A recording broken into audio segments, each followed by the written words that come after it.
உன் தேடல் நான் என்றால் தொலைவேன் சுகமாக. அத்தியாயம் 3. அந்த பொண்ணு இப்போ கர்ப்பமாக இருக்காங்க, 45 நாட்கள். டாக்டர் கூறியதை கேட்ட மூவருக்கும் தூக்கி வாரி போட்டது. என்ன டாக்டர் சொல்கிறீங்க, கர்ப்பமாக இருக்காங்களா? அதிர்ச்சியுடன் கேட்டான் வசந்த். ஆமாம்ப்பா, அந்த பொண்ணு கர்ப்பம் தரிச்சிருக்கான்னு தெரிஞ்சே அடிச்சிருந்தா தயவு செஞ்சு போலீஸ் கம்ப்ளைண்ட் கொடுத்துருங்க. அவன் கண்டிப்பாக மனுஷனாகவே இருக்க முடியாது என்றார் டாக்டர். டாக்டர், இந்த பொண்ணோட புருஷன் தான் இப்படி பண்ணியிருக்கான். ஆனால் அவன் இப்போ ஊரில் இல்லை. சொல்லப்போனால் நாங்களே வீட்டை பிரேக் பண்ணி தான் இந்த பொண்ணை காப்பாற்றணும் என்றான் வசந்த். இந்த பொண்ணுக்கே தான் கர்ப்பமாக இருக்கிறது தெரியாதுன்னு நினைக்கிறேன். இன்னும் நாங்கள் ஸ்கேன் எடுக்கலை. அவங்க அம்மா வந்த உடனே என்னை பார்க்க சொல்லுங்கள். ஆனால் அந்த பெண் உடம்பால் மனசாலையும் ரொம்ப பாதிக்கப்பட்டிருக்கா. ப்ளீஸ் டேக் கேர் என்று டாக்டர் சொல்லிவிட்டு அறையை விட்டு வெளியேறினார். மூவரும் ஒருவரையொருவர் பார்த்து கொண்டனர். என்ன சார் இப்படி ஆயிடுச்சே, பாவம் சார் இந்த பொண்ணு. இந்த சின்ன வயசில் இவ்வளோ கொடுமையை அனுபவிச்சுட்ருக்கா என்றார் ஒரு பெண். ஒரு பெருமூச்சுடன், ஆமாங்க, ரொம்ப கஷ்டமாக இருக்குது. நான் கதைகளில் தான் இந்த மாதிரி கொடுமையெல்லாம் படிச்சிருக்கேன். ஆனால் நிஜ வாழ்க்கையில் இப்போ தான் நேரடியாக பார்க்குறேன் என்றான் வசந்த். எல்லாம் விதி. ஏன் மேடம், இந்த பெண்ணோட அப்பாவும் அம்மாவும் கல்யாணம் பண்ணி கொடுக்குறப்ப முன்னாடியே இந்த பையனை பற்றி விசாரிக்காமலா வந்திருப்பாங்க? தெரியல சார். இவங்க 2 பேரோட அம்மா அப்பா பற்றி இங்கே யாருக்குமே தெரியாது. இவர் பக்கத்தில் எலக்ட்ரானிக் சிட்டியில் ஒரு ஐடி நிறுவனத்தில் வேலை பார்க்குறாரு. புதுசாக கல்யாணம் ஆனவங்கன்னு சொன்னாங்க. நல்லவன் நினச்சி வாடகைக்கு விட்டாங்க. இப்போ தானே அவனோட சுயரூபம் தெரியுது. எதை நம்புறது யாரை நம்புறதுன்னு ஒன்றுமே புரியல மேடம். சரி, நான் போய் ஏதாவது சாப்பிட்டுட்டு வரேன் என்று வருத்தத்துடன் போனான் வசந்த். ஒரு மினி மீல்ஸ் சொல்லிவிட்டு கைபேசியை எடுத்து பார்க்க அதை திவ்யா வீட்டில் ஆஸ்பத்திரிக்கு புறப்படும் போது சுவிட்ச் ஆஃப் செய்தது நினைவுக்கு வந்தது.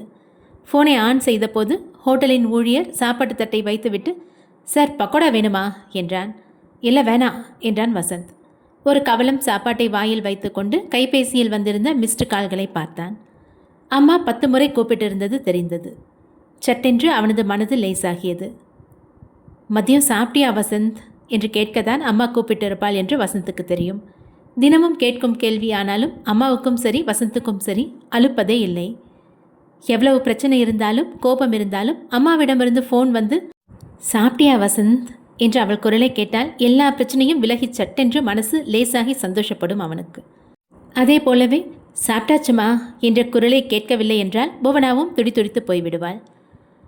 அம்மாவின் எண்ணை அழுத்தி காத்திருந்தான் வசந்த். 2வது ரிங்கில் புவனா கைபேசியை எடுத்து, வசந்த் என்னப்பா, ஃபோன் ஏதாவது ப்ராப்ளமா? ரொம்ப நேரமாக கூப்பிடுற, சுவிட்ச் ஆஃப்னு வருது. சாப்பிட்டியா வசந்த் என்றார். மா சரி சரி, மூச்சு விடாமல் பேசுகிறியே. கொஞ்சம் வேலை அதிகமாக இருந்தது, அதனால சுவிட்ச் ஆஃப் பண்ணிட்டேன். அப்படியே மறந்து போச்சு. இப்போ தான் நினைவுக்கு வந்துச்சு. நீயும் கவலைப்படுவேன்னு தெரியும். சாரிம்மா. சாப்பிட்டியா? இப்போ தான் சாப்பிட்டுட்ருக்கேன். ஏன்ப்பா இவ்வளோ லேட்டு? வேலைக்கு சரியான நேரத்துக்கு சாப்பிடுப்பா. 3 மணி ஆக போகுது. சரிம்மா, எனக்கோ ஒரு நாள் வேலை அதிகம் ஆனால் தான் இப்படி நேரம் கழித்து சாப்பிட்றேன். பொதுவாக நேரத்துக்கு சாப்பிட்டுடுவேன். சரிம்மா, கொஞ்சம் வேலை இருக்குது, நான் அப்புறமா கூப்பிடுறேன். சரிப்பா, நான் ஃபோனை வச்சுடுறேன். மறுபடியும் வந்த வேறு அழைப்புகளையும் பார்த்தான். அவனுடைய நண்பர்கள் மற்றும் மாயாவும் கூப்பிட்டிருந்தனர். சாப்பிட்டு விட்டு வெளியே வந்து நின்றான் வசந்த். சாலையில் ஓடிக்கொண்டிருக்கும் கார்களையும் 2 சக்கர வாகனங்களையும் பார்த்து கொண்டிருந்தான். நேரம் 3 மணி ஆகியது. வசந்துக்கு என்ன செய்வதென்று தெரியவில்லை. காலையிலிருந்து நடந்த நிகழ்வுகளை மறுபடியும் நினைவுக்கு கொண்டு வந்தான். இப்போது திவ்யா ஆஸ்பத்திரியில் இருக்கும் நிலைமையை யோசித்த போது ஒரு சிறிய குற்ற உணர்வு அவனுக்குள் ஓடியது. திவ்யா தன்னுடன் எதேச்சையாக பேசிய 2 தருணங்களையும் அவளின் கணவன் தப்பாக புரிந்து கொண்டு அவளை கொடுமைப்படுத்தி இருக்கலாம் என்ற ஒரு எண்ணம் தோன்றியது. சம்பந்தமே இல்லாமல் திவ்யாவின் இந்த நிலைக்கு தான் ஒரு காரணமாக ஆகிவிட்டோமே என்ற எண்ணம் மனதில் ஓடியது. ஒருவேளை திவ்யாவின் அம்மா வந்தவுடன் திவ்யாவுக்கு நினைவு திரும்பி இந்த விஷயங்களை அவள் அம்மாவிடம் சொன்னால் அவர்கள் தன்னை பற்றி என்ன நினைப்பார்கள் என்ற எண்ணமும் மனதினுள் தோன்றி மறைந்தது. திவ்யாவின் கணவன் அவளை கண்காணிக்க இப்போது திடீரென்று வந்துவிட்டால் பிரச்சனை இன்னமும் பெரிதாக ஆகிவிடும் என்றும் தோன்றியது. தன்னுடைய நிலையை கண்டு வசந்துக்கு அவன் மேலேயே ஒரு வெறுப்பு வந்தது. வசந்த் சட்டென்று ஒரு முடிவுக்கு வந்தான். திவ்யாவின் அம்மா வந்தவுடன் திவ்யாவின் வீட்டு ஓனர் மேடமிடம் விஷயங்களை அவரிடம் விலக்கிவிட்டு தான் புறப்பட்டு விட வேண்டும் என்று முடிவு செய்தான். அதுவும் இல்லாமல் அடுத்த நாள் வெள்ளிக்கிழமை.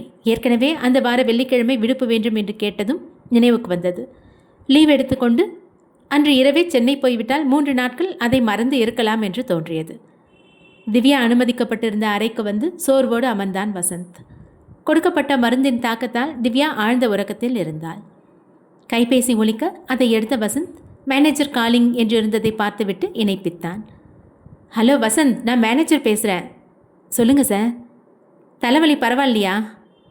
பரவாயில்ல சார். சொல்லுங்கள் சார், ஏன் கூப்பிட்டீங்க? ஒரு குட் நியூஸ் வசந்த். நீங்கள் நம்ம பேங்க்கோட ஆஃபீஸர் போஸ்ட்டுக்கு எக்ஸாம் எழுதியிருந்தீங்க இல்லையா? ஆமாம் சார், அது எழுதி 3 மாதத்துக்கு மேலே ஆச்சே. அதில் நீங்கள் அதிக மார்க்ஸ் வாங்கி பாஸ் ஆகிட்டீங்க. வாழ்த்துக்கள். நீங்கள் உடனே சென்னையில் இருக்க நம்ம ரீஜனல் ஆஃபீஸ்க்கு போங்க. இன்டர்வியூ எப்போ, ட்ரைனிங் எங்கே, போஸ்டிங் எங்கே, இந்த விவரம் எல்லாம் தெரிஞ்சுட்டு வந்துடுங்க என்றார். வசந்த் சந்தோஷத்தில் திக்குமுக்காடி போனான். தொடர்ந்து மன அழுத்தத்தில் இருந்தவனுக்கு இந்த செய்தி மிகவும் உற்சாகத்தை தந்தது. Thanks sir. நான் எப்போ அங்கே இருக்கணும்? நான் வேறு நாளைக்கு லீவ் ஆச்சே. சரி, இன்றைக்கே புறப்படுங்க. திங்கக்கிழமை ரீஜனல் ஆஃபீஸ் போயிட்டு வாங்க. விஷயம் தெரியும். நீங்கள் இந்த பக்கம் வந்து ஆர்டர் வாங்கிக்கோங்க. வசந்துக்கு மனதிலிருந்து ஒரு பெரிய பாரம் இறங்கியது போல் இருந்தது. அலுவலகத்தில் அடுத்த பொறுப்புக்கு தான் போகப் போவதை உணர்ந்தான். ஹாஸ்பிட்டல் நர்ஸிடம் சொல்லிவிட்டு 5:30 மணி அளவில் திவ்யாவுடன் இருந்த 2 பெண்களையும் வீட்டில் விட்டுவிட்டு காரை ஒப்படைத்துவிட்டு தனது அறைக்கு சென்று துணிமணிகளை பேக் செய்து கொண்டு ஒரு ஆட்டோ பிடித்து 6 மணிக்கெல்லாம் மீண்டும் ஆஸ்பத்திரிக்கு வந்தான். திவ்யாவின் வீட்டு ஓனர் அவர் கணவருடன் சுமார் 7 மணிக்கு வந்து சேர்ந்தார். மூவரும் திவ்யாவின் அருகே அமர்ந்திருந்தனர். ஆஸ்பத்திரியின் மருந்து வாசனை மூக்கை ஒரு பழி பண்ணி கொண்டிருந்தது. வசந்த் 11 மணி பஸ்ஸில் சென்னைக்கு ஒரு டிக்கெட்டை முன்பதிவு செய்து கொண்டான். திவ்யா மெல்ல கண் விழித்தாள். முதலில் வசந்த் அவள் கண்களில் பட்டான். அவள் கண்களிலிருந்து கண்ணீர் வழிந்து கொண்டிருந்தது. அடியினால் பட்ட வலியும் அவமானமும் வேறு ஒரு ஆணுக்கு தன்னுடைய அவல நிலை தெரிந்துவிட்டதும் அவள் முகத்தில் தெரிந்தது. ஒரு வழியாக 9:30 மணிக்கு திவ்யாவின் அம்மா வசந்தை ஃபோனில் கூப்பிட்டு ஹாஸ்பிட்டலை அடைந்தார். திவ்யாவை பார்த்தவுடன் அவர் கண்களில் தாரை தாரையாக கண்ணீர் வழிந்தது. நடந்த விவரங்களை ஓனர் திவ்யாவின் அம்மாவிடம் சொல்ல அவர் கட்டுப்படுத்த முடியாமல் அழுது கொண்டிருந்தார். திவ்யாவின் அம்மா வசந்துக்கு நன்றி கூறினார். அவரை தலைமை டாக்டரிடம் அறிமுகப்படுத்திவிட்டு விவரங்களை கேட்டுக்கொண்டனர். வரப்போகும் பிரச்சனைகளை அறியாத வசந்த் அலுவலக வேலையாக தான் சென்னை செல்வதாக கூறி புறப்பட்டான். இது எதையும் அறியாமல் திவ்யா மருந்து கொடுக்கப்பட்டதால் ஆழ்ந்த உறக்கத்தில் இருந்தாள். விடியற்காலை 5:30 மணி. சென்னை வெஸ்ட் மாம்பலம். வீட்டின் வாயில் மணி ஒலித்தது. உறக்கம் கலைந்த புவனா, என்னங்க யாரோ வாசல் மணி அடிக்கிற மாதிரி இருக்கே. தூக்கத்திலிருந்து எழுந்த சிவசுந்தரம், யாருங்க என்றார். ஒரு சிறிய இடைவெளிக்கு பின், அம்மா நான் தான் வசந்த் என்ற குரல் கேட்டது. அட, நம்ம வசந்த் குரல் மாதிரி இருக்கே என்று வாரி சுருட்டி கொண்டு எழுந்தார் புவனா. கொஞ்சம் இருமா, நீ தனியாக போய் கதவை திறக்க வேணா, நான் போய் திறக்கிறேன் என்று சிவசுந்தரம் மெல்ல நடந்து ஜன்னல் வழியே பார்த்துவிட்டு அவசர அவசரமாக கதவை திறந்தார். உள்ளே வந்த வசந்தை பாப்பா என்று சொல்லிவிட்டு வாசல் கதவை தாழிட்டு வீட்டின் உள்ளே சென்றார். காலில் இருந்த ஷூவை கழட்டி அதற்குரிய இடத்தில் வைத்துவிட்டு வீட்டினுள் சென்றான் வசந்த். வேகமாக வந்து வசந்தின் கைகளை பிடித்த புவனா, வாப்பா, நாளைக்கு தானே வரேன்னு சொன்ன என்றார். ஆமாம்மா, நாளைக்கு தான் வரதா இருந்தேன். ஆனால் திடீர்னு உன்னை பார்க்கணுன்னு தோணுச்சு. அதான் ஒரு நாள் லீவ் போட்டுட்டு இன்றைக்கே புறப்பட்டு வந்துட்டேன். சரி, பல் தேய்ச்சிட்டு வாப்பா, ஸ்ட்ராங்காக ஒரு கப் காஃபி போட்டு தரேன் என்று தலையை முடிந்து கொண்டு பல் தேய்க்க சென்றார். அம்மா, நான் கொஞ்ச நேரம் தூங்கணும், ரொம்ப களைப்பாக இருக்குது, தூங்கி எழுந்த அப்புறம் காஃபி குடிக்கிறேனே என்று படுக்கச் சென்றான் வசந்த். காஃபி குடிச்சிட்டு தூங்கம்பா என்ற புவனாவை தடுத்து, அவர் கொஞ்சம் தூங்கட்டும், 6 மணி நேரம் ட்ராவல் செஞ்சுட்டு வந்திருக்காருல்ல, நீ அதுக்குள்ளே டிஃபனுக்கு தேவையானது ரெடி பண்ணி வச்சுக்கோ என்றார் சிவசுந்தரம். சரிங்க என்ற புவனாவை பார்த்த வசந்த், அம்மா 8 மணிக்கா என்னை எழுப்பு என்று சொல்லி படுக்கையில் விழுந்தான். டி நகரிலிருந்த அந்த காஃபி டேயில் வசந்த் அமர்ந்திருந்தான். காலை 10:30 மணி. ஒரு காஃபி ஆர்டர் செய்துவிட்டு முகநூலில் வந்த செய்திகளை பார்த்து கொண்டிருந்தான் வசந்த். வெளியே கார்களும் 2 சக்கர வாகனங்களும் அங்குமிங்கும் பறந்து கொண்டிருந்தன. சரவணா ஸ்டோர்ஸில் ஜவுளி வாங்கி சுமக்க முடியாமல் சுமந்து மனைவி குழந்தைகளுடன் மூச்சு வாங்க நடக்கும் பெற்றோர்கள், பள்ளி செல்லும் குழந்தைகள், பேருந்தில் படிக்கட்டில் நின்றபடி செல்லும் மாணவர்கள் என்று பலரையும் பார்க்க முடிந்தது. சென்னையில் இருக்கும் போதெல்லாம் இந்த கடைக்கு வருவது வாடிக்கை. அவனுடைய நண்பர்களும் வந்தால் நேரம் போவது தெரியாமல் இங்கே அமர்ந்து அரட்டை அடித்துக் கொண்டிருப்பார்கள். திடீரென்று வசந்தின் கண்களை 2 கைகள் மூடின. மிகவும் மெலிதான ஸ்பரிசம் அவனுக்கு யார் என்று சொல்லியது. மங்கள பிரபாதன என்றான் வசந்த். படீரென்று முதுகில் அடித்துவிட்டு வசந்தின் இருக்கைக்கு எதிரே வந்து தனது இடுப்பில் 2 கைகளை வைத்தபடி, ஏய் வசந்த், யார் அந்த மங்கள பிரபா என்றாள் அந்த பெண். நீதான் என்றான் வசந்த். சாரி, என் பேர் மாயா. அது ஸ்கூலுக்காகவும் கூப்பிடவும் வச்ச பேர். ஆனால் உன்னோட அம்மாவும் அப்பாவும் நாமகரணம் பண்ணும்போது உன்னோட பாட்டியோட பேரான மங்கள பிரபாவை தானே உனக்கு வச்சாங்க. ஐயோ ஆமாம், அதுக்காக இப்போ அந்த பழைய பேரை வச்சு கூப்பிடணுமா? Old is gold Maya. Vasanth order செய்த காஃபி வந்தது. இன்னொன்று ஆர்டர் செய்தான் வசந்த். டேபிளில் இருந்த காஃபியை எடுத்து ஒரு முழுங்கு குடித்துவிட்டு, வசந்த், இன்னொரு தடவை என்னை மங்கள பிரபான்னு கூப்பிட்டேன், உனக்கு கொன்னுடுவேன், உன் கூட பேசவே மாட்டேன். அந்த ரெண்டுமே எனக்கு சந்தோஷம் தரக்கூடிய விஷயந்தான். என்ன சொல்கிற வசந்த்? நீ என்னை கொன்னுட்டேன்னாலும் இல்லை என்னோட பேசலைனாலும் நிம்மதி தானே? மாயா எதுவும் பேசாமல் நாற்காலியில் அமர்ந்து வீதியை வெறித்து பார்த்து கொண்டிருந்தாள். மனசு புழுங்கிக் கொண்டிருந்தது. You are a sadist Vasanth. ஏய் மாயா, என்னாச்சு? நீ சொன்னதுக்கு நான் பதில் சொன்னேன், அதை போய் நீ சீரியஸாக எடுத்துக்கிட்டா எப்படி? என்னடா, ஒருத்தி நம்மளை பார்க்க லீவு போட்டுட்டு வந்திருக்காளே, அவளை சந்தோஷமாக வரவேற்போன்னு கொஞ்சம் கூட என்ன இல்லாமல் இப்படி மனசு நோவும்படி பேசுனேன். எப்படிடா 2 வாரத்தில் ஆளே மாறிட்டேன்? ஏ மாயா, சாதாரணமாக பேசுனதுக்கு இப்படி கோவிச்சுக்கிறேன். சரி விடு, எப்படி இருக்க? ஆஃபீஸ் ஒர்க் எப்படி போகுது? ஏதோ போகுது. என்ன சலிப்பு மாயா? போடா, வாழ்க்கையே ரொம்ப போர் அடிக்குது. சிரித்தவன், அப்போது கல்யாணம் பண்ணிக்க வேண்டிய நேரம் வந்துடுச்சு. நான் வேணா அங்கிள் ஆண்டிக்கிட்ட சொல்லி உனக்கு ஒரு மாப்பிள்ளை பார்க்க சொல்லட்டுமா மாயா? தன் கண்களை விரித்து வசந்தை காதலுடன் பார்த்தாள் மாயா. தனது 2 கைகளால் வசந்தின் 2 கைகளையும் பிடித்தவள், வசந்த், என்னை கல்யாணம் பண்ணிக்கோ.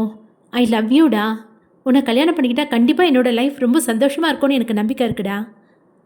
அவளை உற்று பார்த்த வசந்த் மெல்ல அவளிடமிருந்து தனது கைகளை விலக்கியவன், மாயா, டோன்ட் பி சைல்டிஷ். என்னாச்சு உனக்கு? ஏன் இப்படி பேசுகிற? நான் பேசுறதுல என்ன தப்பு வசந்த்? என்னோட ஆசையை தானே சொல்கிறேன். மாயா. அவனை மேலே பேச விடாமல் கைகளால் சைகை செய்த மாயா அவனை பார்த்து, வசந்த், நீ இங்கே இருக்க வரைக்கும் தினமும் நான், நீ, அப்புறம் பல நண்பர்கள் பார்த்துப்போம், பேசுவோம், சண்டை போடுவோம், வீக்கெண்ட்ஸ் 2 வீலரில் லாங் ட்ரைவ் போவோம், நினைவு இருக்கா? இருக்கு. அப்பெல்லாம் தெரியல வசந்த். ஆனால் நீ ஹோசர் போனதும் இந்த 2 வாரமாக என் மனசில் சட்டுன்னு ஒரு வெறுமை வந்துருச்சு. நீ இல்லாததை ரொம்ப உணர்ந்த, உன்னை ரொம்ப மிஸ் பண்ணுறதையும் உணர்ந்த. என்றபடி காஃபி கப்பை 2 கைகளினாலும் இறுக்கி பிடித்தாள் மாயா. கமான் மாயா, நீ ரொம்ப புத்திசாலின்னு நான் நினச்சேன். ஆனால் இப்போ நீ என்னென்னமோ பேசுகிற. வசந்த், இன்னும் உனக்கு புரியலையா? உன்னை கல்யாணம் பண்ணிக்க ஆசையாக இருக்குடா. அதான் சொல்கிறேன் மாயா, உனக்கு வந்திருக்கிறது ஆசை தான், புரிஞ்சுக்கோ.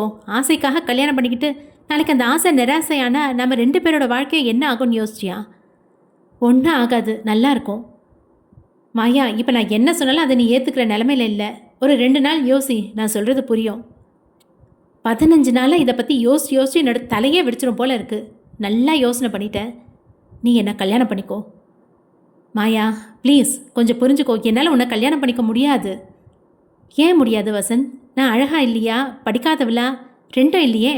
நான் வேலைக்கு போய் சம்பாதிக்கிறேன். என்னோட குடும்பமும் ஒரு நல்ல நிலைமையில் உள்ளவங்க தான். வேற என்ன வேணும் வசந்த்? மாயா, என் மனசோட ஒப்புதல் வேணும். ஏன் வசந்த்? ஏன் உன் மனசோட ஒப்புதல் வேணும்னு சொல்கிற? மாயா, உன்னை முதல்ல என்னோட மனசு ஏற்றுக்கணும், அப்புறம் உன்னை கல்யாணம் பண்ணிக்கணும்னு என் மனசு எனக்கு சொல்லணும். இப்போ என்னோட மனசு எதுவும் சொல்லாதப்போ நான் எப்படி மாயா உன்னை கல்யாணம் பண்ணிக்க முடியும்? என்ன சொல்கிற வசந்த்? அப்போ இத்தனை வருஷமாக என்னோட பழகியும் உன்னோட மனசை நீ ஏற்றுக்கலையா? மாயா, உன்னை ஒரு நல்ல நட்பாக தான் என்னோட மனசை ஏற்றுட்ருக்கு. அப்போ எப்படி மாயா உன்னை கல்யாணம் பண்ணிக்க முடியும்? அப்போ நட்பு காதலாக மாறக்கூடாதா வசந்த்? மாயா, மாயா, அது எல்லார் விஷயத்துலையும் நடக்குமாங்கிறது சந்தேகம். உன்னோட கேள்விக்கு இப்போ என்கிட்ட பதில் இல்லை. பதில் இருக்கணும் வசந்த். சீக்கிரம் காதல் வரணும். நீ என்ன கல்யாணம் பண்ணிக்கணும். உன்னை கல்யாணம் பண்ணிக்கிற என்னோட முடிவில் எந்த மாற்றமும் இல்லை. இன்றைக்கே உன்னோட பேரண்ட்ஸை பார்த்து பேசுகிறேன். அங்கே வந்த விக்ரம் இன்னொரு நாற்காலியில் அமர்ந்து இருவரையும் பார்த்தான். வாடா வசந்த், எப்போ ஊர்லேருந்து வந்த? என்ன மாயா, ஆஃபீஸ்க்கு மட்டும் போட்டியா என்றான் விக்ரம். இன்னைக்கு காலையில் தான் வந்தேன் விக்ரம். என்னடா திடீர் விஜயம்? அம்மாவை பார்க்கணுன்னு தோணுச்சு, அதான் உடனே புறப்பட்டு வந்துட்டேன். அது சரி மாயா, நீ எப்படி இங்கே வந்த என்றான் விக்ரம். வசந்த் இன்னைக்கு வரான்னு ஒரு பட்சி சொல்லிச்சு, அதான் வந்தேன். ஓ, அந்த பட்சி வசந்த் இன்னைக்கு இங்கே காஃபி டேக்கு வருவான்னு கூட சொல்லிச்சா? விக்ரம், உனக்கு இப்போ என்ன தெரியணும்? நான் எப்படி இங்கே வந்தேன்னு தானே? காலையில் வசந்தோட அம்மாவுக்கு இவன் இந்த வாரம் வரானான்னு கேட்க ஃபோன் பண்ணேன். அவங்க தான் அவன் இன்றைக்கி காலையிலே வந்துட்டான், தூங்கிட்டு இருக்கான்னு சொன்னாங்க. அப்புறம் 10 மணிக்கு அவனுக்கு ஃபோன் பண்ணேன், இவன் எடுக்கலை. அதனால் அவங்க அம்மாவுக்கு மறுபடியும் ஃபோன் பண்ணேன். அவங்க இவன் வெளியே வந்துட்டு தான் சொன்னாங்க. இங்கே தான் எப்படியோ வருவான்னு தெரியும், அதான் லீவு போட்டுட்டு இங்கே வந்துட்டேன். அதெல்லாம் சரி, நான் வரும்போது 2 பேரும் ஏதோ பெரிய விவாதம் பண்ணிகிட்டு இருந்தீங்களே, இப்போ கூட 2 பேரும் முகத்தை தூக்கி வச்சிட்ருக்கீங்க. என்னாச்சு மாயா? மாயா வசந்த் இருவரும் ஒன்றும் பேசாமல் மௌனம் காத்தனர். விக்ரம் 2 பேரையும் மாறி மாறி பார்த்தான். திடீரென்று எழுந்த விக்ரம், சரி மாயா வசந்த், நான் புறப்படுறேன். எப்போ என்கிட்ட எதையோ சொல்லக்கூடாதுன்னு நினைக்கிறீங்களோ அப்போவே தெரிஞ்சு போச்சு நான் உங்களோட நிஜமான நண்பன் இல்லைன்னு. சரி பை, பார்க்கலாம் என்றான். வசந்த் அவன் கையை பிடித்து உட்கார வைத்து, நீ வேற ஏண்டா, இவ ஒருத்தி என்னை படுத்துறது போதாதா, உன்னை வர சொன்னதே நான் தான் என்றான். வசந்த், என்னடா ஆச்சு, உங்கள் 2 பேருக்கு நடுவில் என்ன பிரச்சனை? அவளையே கேளு. மாயா, நீயாவது சொல்ல. அவனையே சொல்ல சொல்லு விக்ரம். யாராவது ஒருத்தர் சொல்லி தொலைங்களேன், இல்லைனா நான் கிளம்புறேன் என்று மறுபடியும் எழுந்தான் விக்ரம். வசந்த்கிட்ட என்னை கல்யாணம் பண்ணிக்கூடான்னு சொல்கிறேன், அவன் அதுக்கு முடியாதுன்னு சொல்கிறான் விக்ரம். என்னது, என்ன சொல்கிற மாயா? வசந்தை உன்னை கல்யாணம் பண்ணிக்க சொல்கிறியா என்று தொப்பென்று நாற்காலியில் அமர்ந்தான் விக்ரம். ஆமாம் விக்ரம், இதில் அவனுக்கு என்ன பிரச்சனைன்னு எனக்கு தெரியல. எங்கள் 2 பேரையும் உனக்கு பல வருஷமாக தெரியும். நான் எப்படிப்பட்டவனோ உனக்கு தெரியும். அவன்கிட்ட என்னை கல்யாணம் பண்ணிக்க சொல்லு. வெயிட் வெயிட் வெயிட் மாயா, இன்னும் நான் ஷாக்லேருந்து வெளியவே வரல. ஆமாம், என்ன திடீர்னு இவனை கல்யாணம் பண்ணிக்கிறேன்னு சொல்கிற? என்னாச்சு உனக்கு? 2 வாரம் முன்னே கூட இந்த மாதிரி ஒரு எண்ணம் உனக்கு இருந்ததா எனக்கு தெரியலையே. ஆமாம் விக்ரம், இப்போ 2 நாளைக்கு முன்னால் தான் வசந்தை கல்யாணம் பண்ணிக்கணும்னு எனக்கு தோணுச்சு. வசந்த், என்னடா சொல்கிறா இந்த மாயா? பார்த்தல்ல, முந்தனத்து ஃபோனில் பேசும்போது தான் என்னை கல்யாணம் பண்ணிக்கிறியான்னு கேட்டா. நான் முடியாதுன்னு சொன்னேன். இன்றைக்கி இங்கே வந்து இப்படி கலாட்டா பண்ணுறா. புரிஞ்சுக்கவே மாட்டேங்கிறாடா என்றான் வசந்த். ஏன் மாயா இந்த முடிவுக்கு வந்த? விக்ரம், வீட்டில் எனக்கு கல்யாணம் பண்ணி வைக்கணும்னு முடிவு பண்ணியிருக்காங்க. சரி மாயா, அதுக்கும் வசந்தை கல்யாணம் பண்ணிக்கிறேன்னு சொல்கிறதுக்கும் என்ன சம்மந்தம்? 3வது காஃபி டேபிளில் வைக்கப்பட்டது. விக்ரம், எங்கள் வீட்டில் கல்யாண பேச்சை எடுக்காத வரைக்கும் என்னோடய உலகமும் எண்ணங்களும் வேறையாக இருந்தது. ஆனால் அந்த பேச்சை எடுத்த உடனே எனக்கு ஒரு பயம் வந்துடுச்சு. என்ன பயம் மாயா? விக்ரம், நிறைய கதைகளில் படிக்கிறோம், சினிமாவில் பார்க்குறோம். கல்யாணத்துக்கு அப்புறம் ஒருவேளை கணவனாக வர்றவன் எனக்கு புரியாதவனாக இருந்தால் என்னோடய வாழ்க்கையே நரகமாக ஆகிடும். ஒருவேளை சந்தேகப்படுறவனாக இருந்தால், இல்லை தாழ்வு மனப்பான்மை உள்ளவனாக இருந்தால், அப்படி ஒரு வாழ்க்கையை நினச்சி பார்க்கவே பயமாக இருக்குது. திடீரென்று வசந்துக்கு திவ்யாவின் நினைவு வந்தது. பாவம், அவளும் ஒரு சந்தேகப்படும் மனிதனை திருமணம் செய்து கொண்டதால் தான் இன்று ஆஸ்பத்திரியில் இருக்கிறாள் என்ற எண்ணமும் வந்து போனது. தனது எண்ணங்களை உதறி தள்ளிய வசந்த், பாத்தியாடா, இப்படி தான் உளறிக்கிட்டே இருக்கா. அதனால தான் விக்ரம், நான் வசந்தை கல்யாணம் பண்ணிக்கோன்னு கேட்குறேன். விக்ரமுக்கு என்ன செய்வதென்று புரியவில்லை. விக்ரம், நீயே சொல்லு. கிட்டத்தட்ட 6 வருஷமாக ஒரு நல்ல நண்பனாக தான் நான் மாயாவோட பழகிட்டுருக்கேன். அதை அப்படியே மறந்துட்டு நான் எப்படி இவளை கல்யாணம் பண்ணிக்க முடியும்? வசந்த் சொல்கிறது உண்மை தானே மாயா? ஒரு நல்ல நண்பனாக தானே நாங்கள் எல்லாரும் உங்ககிட்ட பழகுறோம். மாயாவை பார்த்த விக்ரம், இங்கே பாரு மாயா, நீ கண்டதை போட்டு குழப்பிக்கிற. எல்லா ஆண்களும் அப்படி இருக்க மாட்டாங்க. விக்ரம், இவனை எனக்கு 6 வருஷமாக தெரியும். இவனுக்கும் என்ன தெரியும்? எங்களை பற்றி 2 பேர் வீட்லேயும் தெரியும். கண்டிப்பாக இவன் என்னை கோச்சிக்க மாட்டான், என்னை சந்தோஷமாக வச்சுப்பான். அதனால தான் நான் இவனையே கல்யாணம் பண்ணிக்கிறதுன்னு முடிவு பண்ணிட்டேன். டேய் விக்ரம், தயவு செஞ்சு இவளுக்கு புரியவை. என்னால் இவளை கல்யாணம் பண்ணிக்க முடியாது. சொல்லப்போனால் நான் இன்னும் கல்யாணம் பண்ணிக்கணும்னு நினைக்கவே இல்லை. அதான் சொல்கிறேன், இவளை அவங்க அம்மா அப்பா பார்க்குற மாப்பிள்ளையே கல்யாணம் பண்ணிக்க சொல்லு. தான் அமர்ந்திருந்த நாற்காலியை பின்னுக்கு தள்ளிவிட்டு கோபமுடன் எழுந்த மாயா, வசந்த், இன்னைக்கு சொல்கிறேன் கேட்டுக்கோ. இந்த ஜென்மத்தில் எனக்கு கல்யாணம் அப்படின்னு ஒன்று நடந்தால் அது உன்னோட மட்டும்தான் என்று டேபிள் மீது அரைந்து கத்தினாள். காலை நேரமானதால் 1-2 ஜோடிகள் மட்டும் இருந்தனர். சத்தம் கேட்டவுடன் அவர்கள் திரும்பி பார்த்தனர். வசந்துக்கு அவமானமாக போய்விட்டது. மெல்ல எழுந்து மிக மெதுவாக, மாயா கூல், கோவப்படாத, அமைதியாக இரு, எல்லாரும் நம்மளையே பார்க்குறாங்க, ப்ளீஸ் கூல் டவுன் என்றான். சுற்றுமுற்றும் பார்த்த மாயா அனைவரும் தங்களையே பார்த்து கொண்டிருப்பதைக் கண்டு தான் கத்தியதற்காக வெட்கப்பட்டு, சாரி வசந்த், சாரி விக்ரம் என்று சொல்லிவிட்டு திரும்பி சாரி கைஸ் என்று சொன்னாள். உட்காரு மாயா என்றான் வசந்த். இல்லை வசந்த், நான் கிளம்புறேன். ஆனால் நான் சொன்னதில் எந்த மாற்றமும் இல்லை. உன்னை தான் நான் கல்யாணம் பண்ணிக்கணுங்கிற என்னோட முடிவில் எந்த மாறுதலும் இல்லை. அதுக்காக நான் எந்த எல்லைக்கும் போவேங்கிறத மட்டும் நீ நினைவில் வச்சுக்கோ வசந்த் என்று சொல்லிவிட்டு வெளியேறினாள் மாயா. என்னடா வசந்த் இப்படி சொல்லிட்டு போறா என்றான் விக்ரம். எல்லாம் என்னோட தலையெழுத்து. சரி, நான் இப்போ வீட்டுக்கு போகணும். ஈவினிங் எங்கள் அம்மா அப்பா சொந்தக்காரங்க வீட்டுக்கு போகணும்னு சொல்லியிருக்காங்க.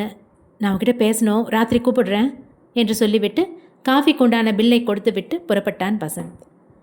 மாலை 6 மணி அளவில் புவனா, வசந்த் போகலாமாப்பா, நேரமாகுது என்றார். இதோம்மா நான் ரெடி, புறப்படலாமா? நானும் கண்டிப்பாக வரணுமாம்மா. ஒன்று பண்ணலாமே, உன்னை நான் அவங்க வீட்டில் விட்டுடுறேன். நீ புறப்படும் போது என்னை கூப்பிடு, நான் வந்து உன்னை கூட்டிகிட்டு போகிறேன் என்றான். இல்லைப்பா, அங்கே கொஞ்ச நேரம்தான் இருப்பேன். நீ வந்தால் ஒரு அரை மணி நேரம் இருந்துட்டு அப்படியே புறப்பட்டு கோயிலுக்கு போயிட்டு வரலாம் என்றார் வசந்தின் அம்மா. என்னங்க போலாமா, ரெடியா என்று கேட்டதும் சிவசுந்தரம் நல்ல உடை அணிந்து தனது அறையிலிருந்து வெளியே வந்தார். அம்மா, நீங்கள் 2 பேர் மட்டும் போயிட்டு வாங்களேன் என்றான். அவன் சிவசுந்தரத்துடன் செல்ல பிரியப்படவில்லை. புவனா கோபத்துடன், இப்போ என்னோட வர விருப்பம் இருக்கா இல்லையா உனக்கு என்றார்.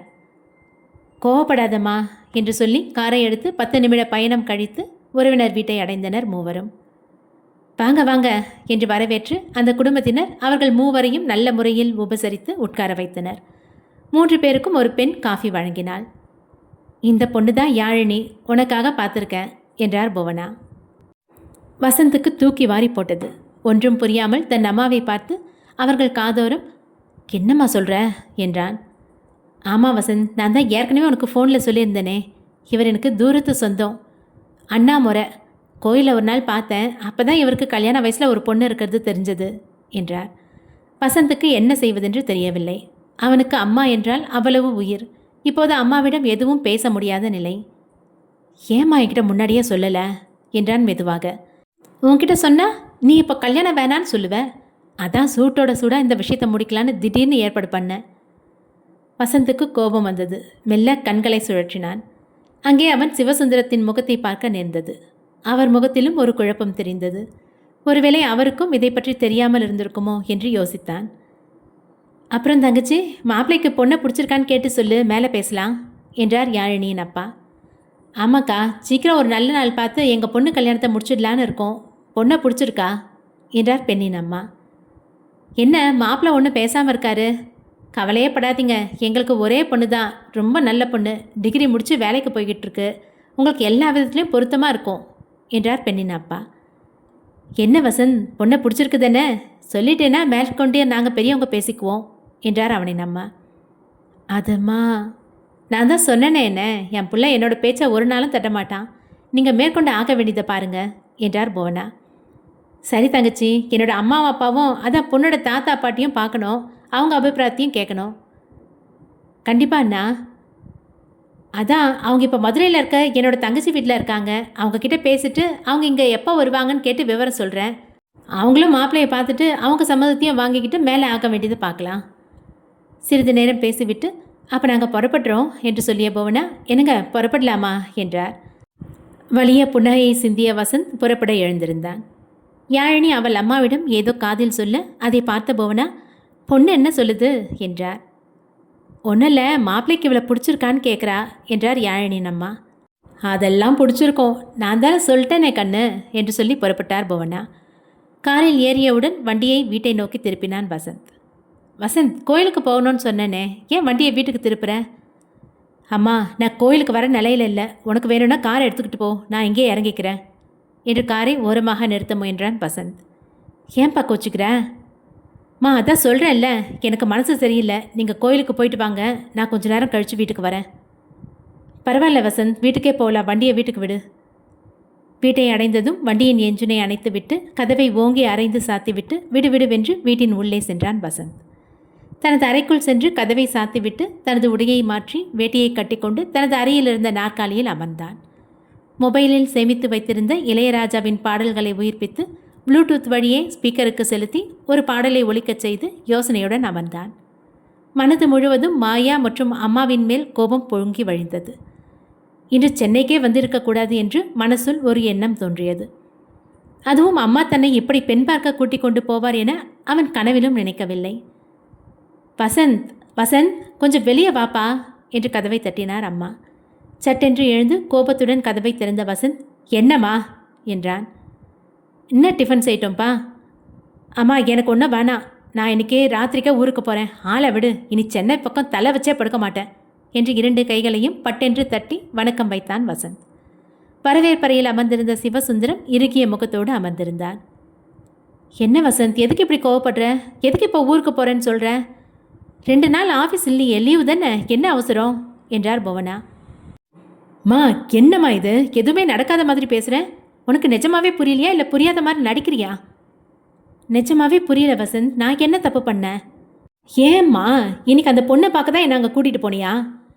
ஆமாம் வசந்த், அந்த பொண்ணை நீ பார்க்கணுன்னு தான் இன்றைக்கி அங்கே உனக்கு கூட்டிகிட்டு போனேன். அதான் ஏம்மா நான் உங்ககிட்ட எனக்கு கல்யாணம் பண்ணிவேன்னு கேட்டேனா? எதுக்கு இவ்வளோ அவசரப்படுறேன்? என்ன பேசுகிற வசந்த்? நான் தான் அன்றைக்கி ஃபோனில் பேசும்போது உங்ககிட்ட நீ யாரையாவது விரும்புறியான்னு கேட்டேனே. நீ கூட அப்படி யாரும் இல்லைன்னு சொன்னதுக்கப்புறம் தான் யாழினியை உனக்கு பார்க்க வச்சேன்.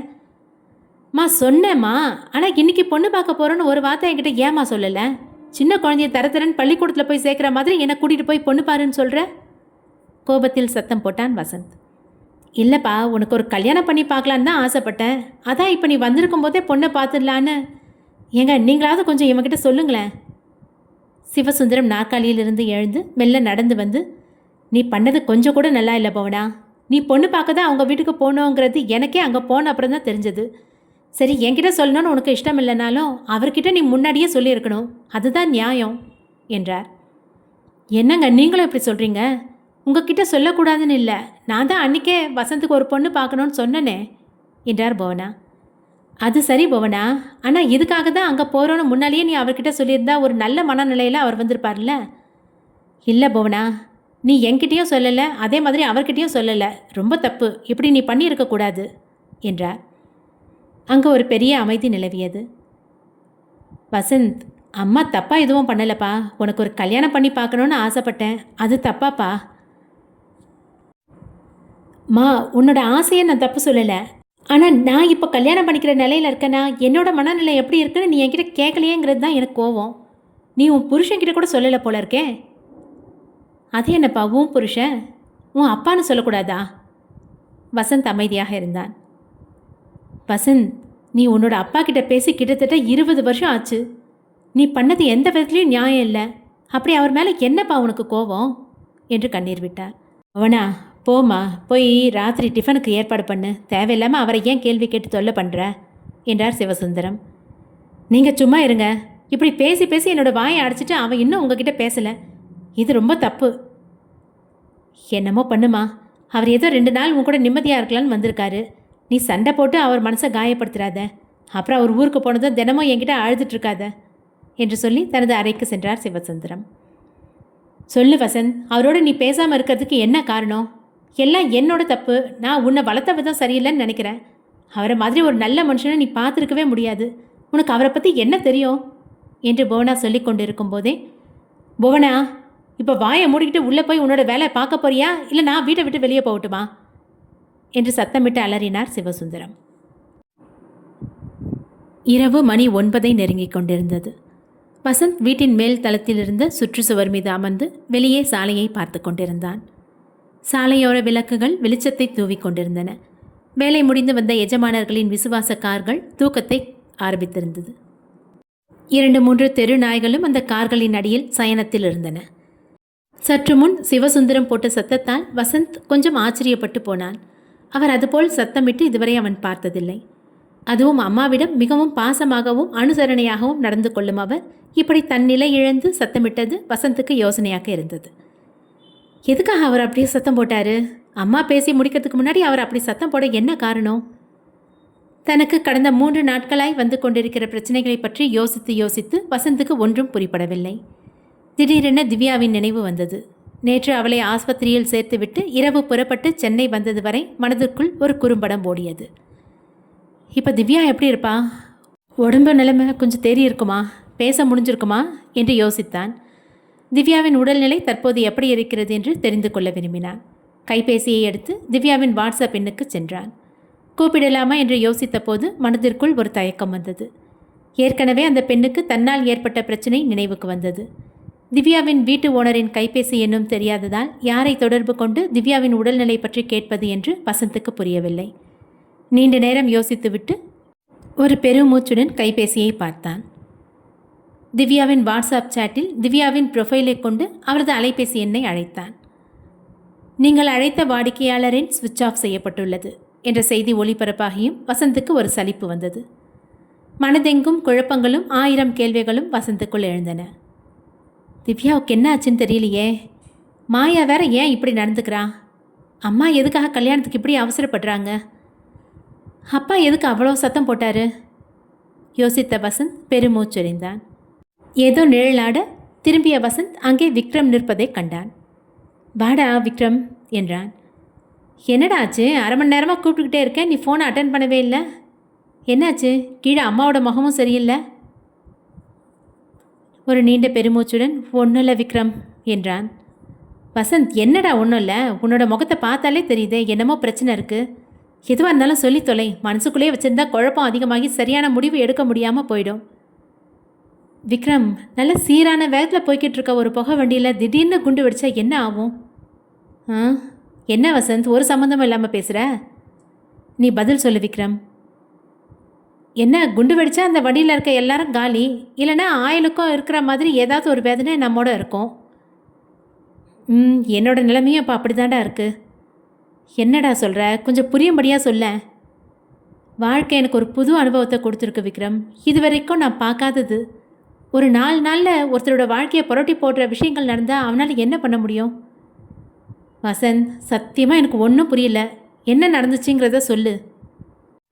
வசந்த் ஓசூருக்கு டிரான்ஸ்ஃபர் ஆனதையும், திவ்யாவின் கணவனின் தவறான புரிதலால் அவளுக்கு நேர்ந்த கொடுமையையும், மாயா தன்னை திருமணம் செய்து கொள்ள வற்புறுத்துவதையும், சொல்லாமலேயே அம்மா தன்னை பெண் பார்க்க கூட்டிச் சென்றதையும், அதிர்ந்து பேசாத அப்பா கத்தியதையும், ஆஃபீஸர் பரீட்சையில் தான் தேறியதை பற்றியும் சொன்னான். வசந்த், என்னடா இது, ஏதோ ஒரு திகில் படத்தில் அடுத்தடுத்து வர காட்சி மாதிரி சொல்கிற? என் நிலைமை இப்போ புரியுதா? சரி, அதுக்காக நீ ஏன் இன்னும் டின்னர் சாப்பிடாம இருக்க? அம்மாவும் அப்பாவும் சாப்பிடாம காத்துட்ருக்காங்க. முதல்ல போய் சாப்பிட்டுட்டு வா, அப்போ தான் அவங்க சாப்பிடுவாங்க. இல்லைடா, இப்போ நான் அங்கே போனால் மறுபடியும் ஏதாவது பிரச்சனை வரும். சரி, நீ இங்கே இரு என்று சொல்லி கீழே சென்ற விக்ரம் 2 தட்டுகளில் டிஃபனை எடுத்துக்கொண்டு மேலே வந்தான். டேய், என்ன தான் கோவம் இருந்தாலும் அதை சாப்பாட்டில் காட்டக்கூடாது. பசி இல்லைனாலும் சரி, கோவத்தில் சாப்பாட்டை வேணான்னு சொல்லக்கூடாது. அதான் உனக்கும் டிஃபன் கிடச்சிருச்சே, ஏன் பேச மாட்ட? சத்தமாக சிரித்த விக்ரம், சரி சொல்லுடா, இந்த திவ்யா விஷயம் ஒன்றும் பெருசு இல்லை. ஏன்? ஏன்னா கொஞ்ச நாள் நீ அந்த ஊரை விட்டு எங்கேயோ போக போகிற.